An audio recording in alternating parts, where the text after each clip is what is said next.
Welcome to Wellness with John. I'm John Peters, and this channel is resources to help you thrive.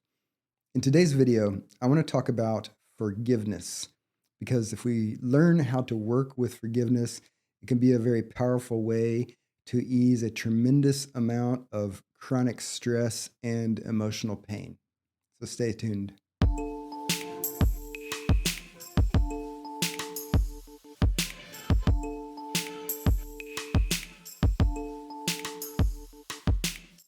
Okay, so in today's episode, I want to talk about forgiveness because all of us at one point or another, maybe many points, experience psychological injuries and emotional pain due to our own actions or due to the actions of others. And sometimes that psychological injury gets crystallized in a way that it comes along with us. When we talk about forgiveness, we're talking about letting go of something and moving on from it. But I have found when working with it in my own life and talking with people about the process of forgiveness and also doing readings on the topic, that it's a complex subject. And the ways that we relate to those psychological injuries sometimes prevent us from being able to forgive. And as you know from watching my videos, I work in the mode of acceptance and commitment therapy. And the mind of acceptance is very healthy in bringing the light of our awareness on those psychological injuries so that we can heal from them and we can move on from them in an optimal way and thrive. So, one thing I want to say is forgiveness is not a feeling, it's not an emotion. Even though you might have said or said in your own head or heard somebody say, I felt like forgiving so and so for such and such. And that's actually a thinking error if we inaccurately label forgiveness as an emotional quality. There are lots of emotions that obviously can be associated with a psychological injury. There might be emotions that are part of that process of becoming motivated to do the process of forgiveness. The process of forgiveness also might include feelings and emotions, but forgiveness is not an emotion, okay? Forgiveness is about changing your stance, your attitude, your position in relation to a psychological injury so that it is not coming along with you in the same way, and thus you move on. And part of the way to think about this is that sometimes we experience something, it has an impact on us, and that impact reverberates into our experience. As we move forward in time, the experience of that thing comes along with us. And then as we continue to move forward in time, the experience is positioned at a specific objective chronological point in our actual timeline, and it moves behind us. So we move away from it because we're moving forward in time. That experience is moving behind us. And so as we move away from it, because we're moving forward and that thing is staying positioned in one place in time, the quality of how we experience whatever that is going to evolve. For example, with a lot of miseries, things that we find as unpleasant, right at the time we experience them, it's often wholly negative or almost all negative. And then as we move forward in time, often what people report in terms of the tone, the qualities of that experience often become a mixed bag, and some things even become positive. For example, I talked to the guy one time who said, my girlfriend broke up with me 6 months ago, and at the time I was absolutely shocked and devastated. I thought it was the end of my world. 6 months later, now looking back on it, actually, I think it was a good thing that she broke up with me. Now, thinking about it carefully, she wasn't that great of a partner. She was doing me a favor, right?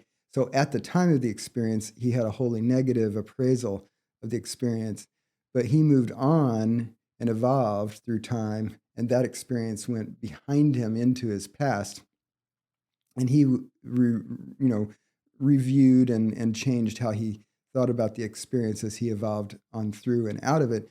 So it became a mixed bag and eventually a positive thing for him. So that's what I'm talking about, that experiences happen. We experience them a certain way right when they're happening. We move on, and then we call it emotional relocation. Emotional relocation when the thing stays fixed in time, but we move forward into our future. However, some things crystallize, right? I mentioned that word before. Sometimes something happens to us and it's complex and injurious in particular ways. And so what happens is that experience crystallizes in a way that we don't actually move on from it, we carry it along with us. And so I use the term crystallization because that has to do with being fixed rather than fluid. And rather than moving through and out of a fluid thing, we've got this thing that has become very fixed and is coming along with us. And so some types of experiences that we find miserable and psychologically injurious, what happens is we move forward in time, but that thing moves forward in time with us. And it's not like time collapses and we can't move into our future. It's that the effects of whatever that event was, whatever that experience was, they keep happening to us. They're refreshed. And so it's like they keep causing the injury as we move forward in time. They don't just stop and get isolated as a past event. So they basically keep causing the wound as we move forward in time. So those are the types of things where forgiveness, either toward the self, if it was something you did that you found injurious to yourself, or towards someone else, if it was something someone else did, that's exactly the thing we're talking about when we talk about the process of forgiveness. It's about addressing an issue that happened at a certain point in time, but we are moving forward in time and the thing is actually coming along with us. That's why it's unresolved. That's why we need to consider forgiving. And by the way, I want to be clear here that I don't approach the topic of forgiveness from a moral standpoint. You should forgive because it's the right thing to do. And I'm not approaching it from the standpoint of religion and theology because I'm not a member of the clergy of any religion, and I have no authority to speak from that point anyway. There are arguments within ethics, there are arguments within religions about how to deal with situations where forgiveness is appropriate or prescription for when it's proscribed. But I'm going to set those aside. I'm talking about this from the psychological standpoint as a therapist who has talked to lots of people about forgiveness, among a lot of other things, and who's also considered it in my own life. And so that's where I'm coming from. But I want to take a little detour here and tell a personal story that I find interesting and related to the topic of forgiveness that helps me understand some aspects of forgiveness. So this is a true story from my family. So many years ago, I had this uncle, and my uncle was in the military. And when he retired from the military, he had this small retirement amount, and he retired and he got Social Security. So he had, enough to live on. And he was a frugal guy, so he didn't need a lot of money anyway. But all his life, he had this fantasy that he wanted to go live up in the mountains and be like Grizzly Adams and like live way, way off the grid in the mountains and prospect for gold. That was his fantasy. So for the last several years, like maybe 15 years of his life almost, he moved up into the mountains of Idaho. He was so far up in the mountains, they had to drop his mail to him out of a plane. So that's how remote he was. He would write me letters every once in a while about like sitting on his front porch and watching bears near his cabin, things like that. So he was living his dream. So he lived up there, and some winters that were a little too harsh, he would come down to the warmer states like Arizona or something, and he would visit some relatives in order to just not be up in the middle of the harsh winter and at risk, right? So what happened was one winter he was doing that, and he's down in like Arizona or somewhere, and he died. Okay, which was not a complete surprise. He was old, he had health issues, but he died like of a heart attack or something while he's visiting his relatives.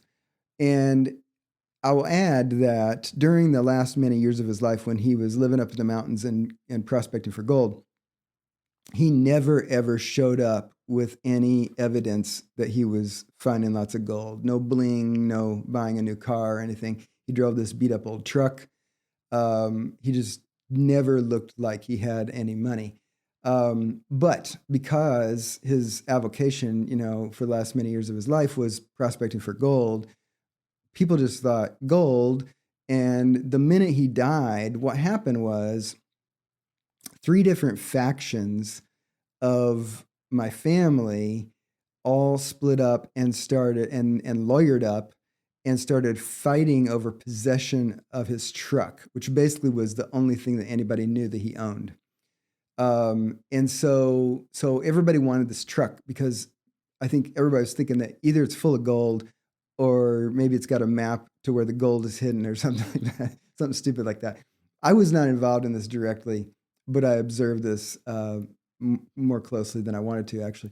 So anyway, so what happened was, these three factions started fighting over his truck, and they got immediately very hostile during that process, and they did really awful things to each other because greed and selfishness and meanness had taken over.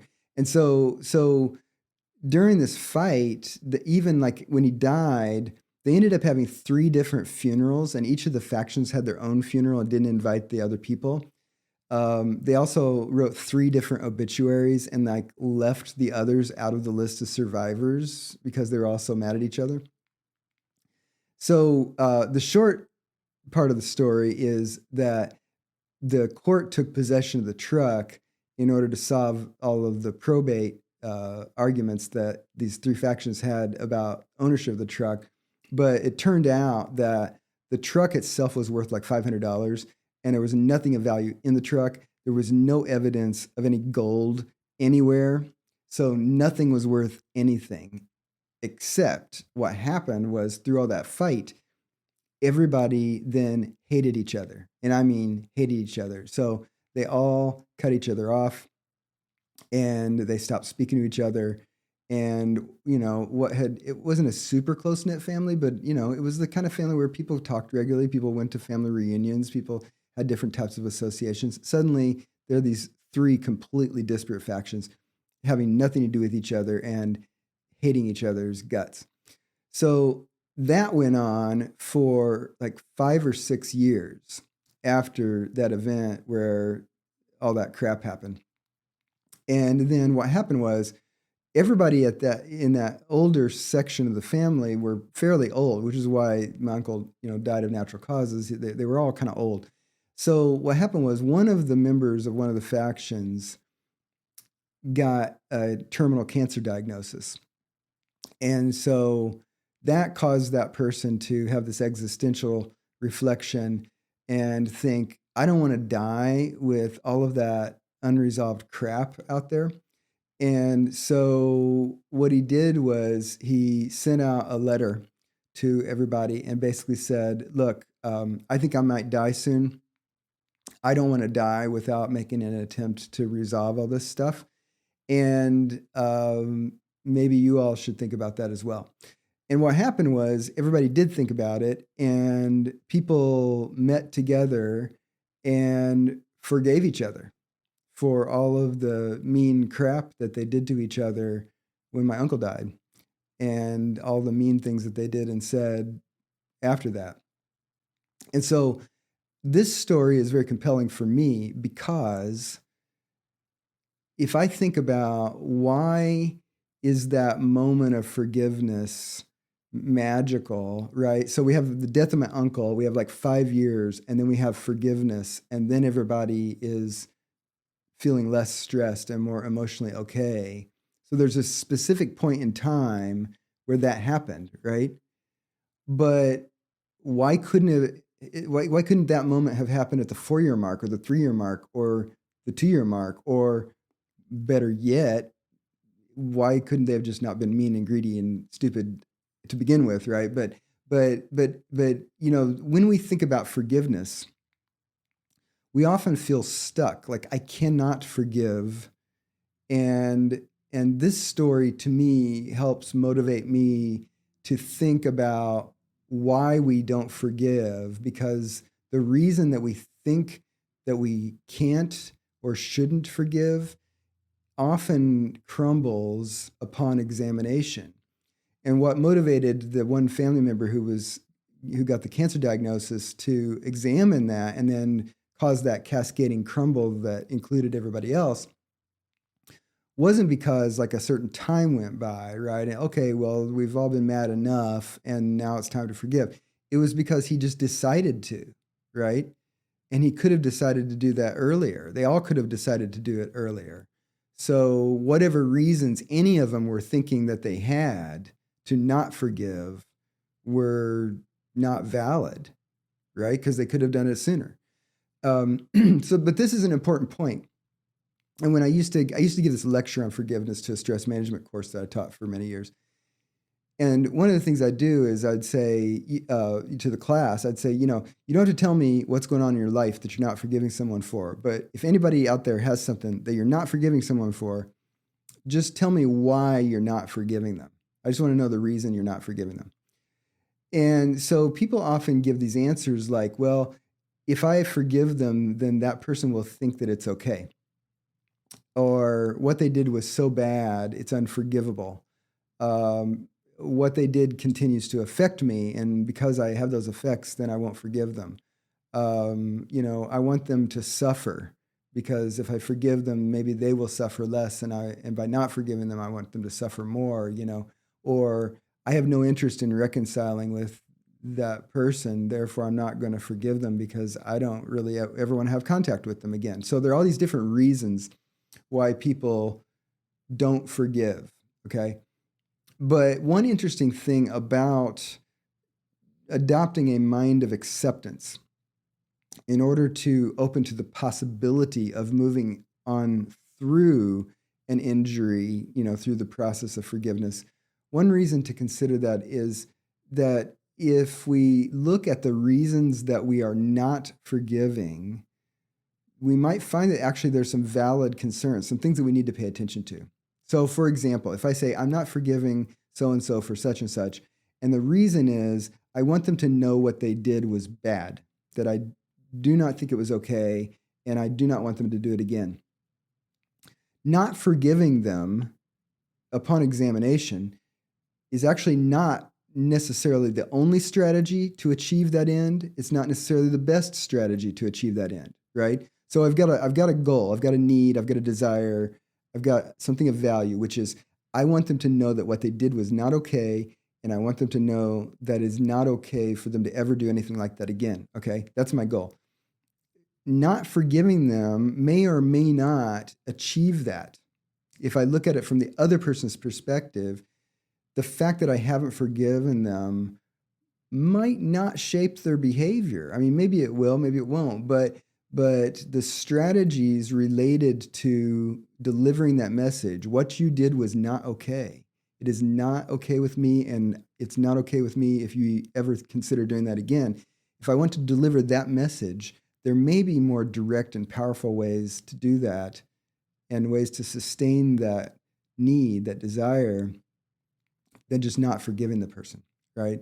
So this leads to a practical level of this discussion, which is if you have something going on in your life that includes another person and you're not forgiving that person, or it has to do with you not forgiving yourself for something, one part of the process can be to literally just sit down and give yourself some space to contemplate, and maybe even write in a journal to kind of brainstorm this.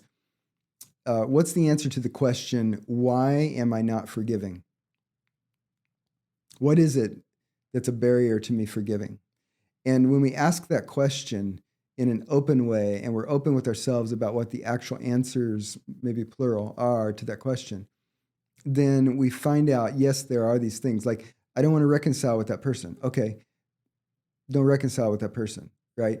But there's a difference between atonement, there's a difference between reconciliation, there's a difference between communication and the moving on that I was talking about earlier, right? So for me, the goal with forgiveness is moving on into my evolving, constantly ever evolving future while the injury stays fixed at one point in my timeline.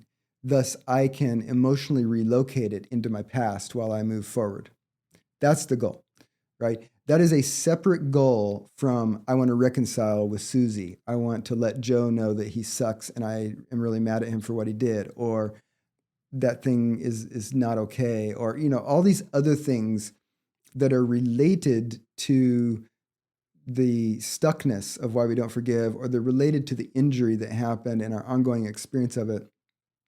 They may be valid concerns, but they are related but separate threads of our life.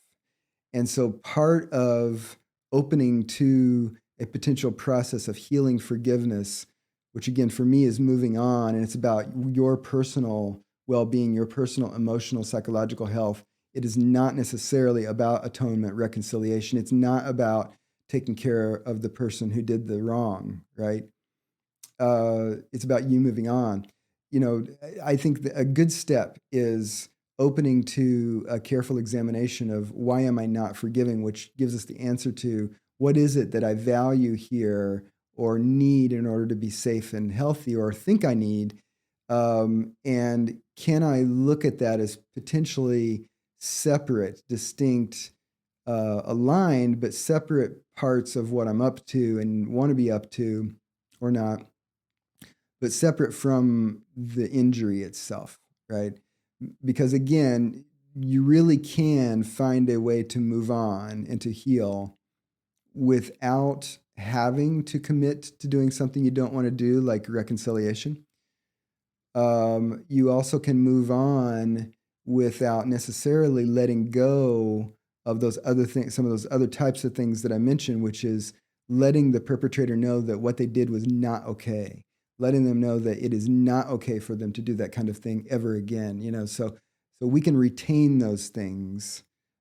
Just like, if a victim of a crime forgives the perpetrator of the crime who's, let's say, incarcerated, forgiveness doesn't mean that they go necessarily and then advocate for that person being relieved of their sentence, right? And I know that there are news stories about people who have become the advocates for the perpetrators they've forgiven, but that really is a distinct thing.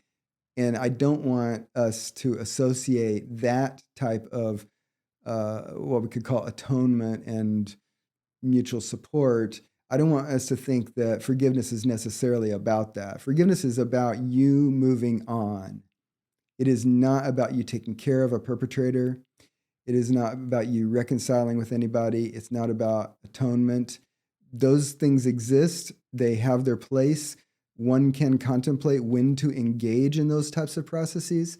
But the reality is, if we parse them out and we make them distinct and separate, we actually can pursue good psychological well-being and health and a process of forgiveness, even without necessarily having to tie forgiveness to those other things in a way that then binds us up and prevents us from forgiving.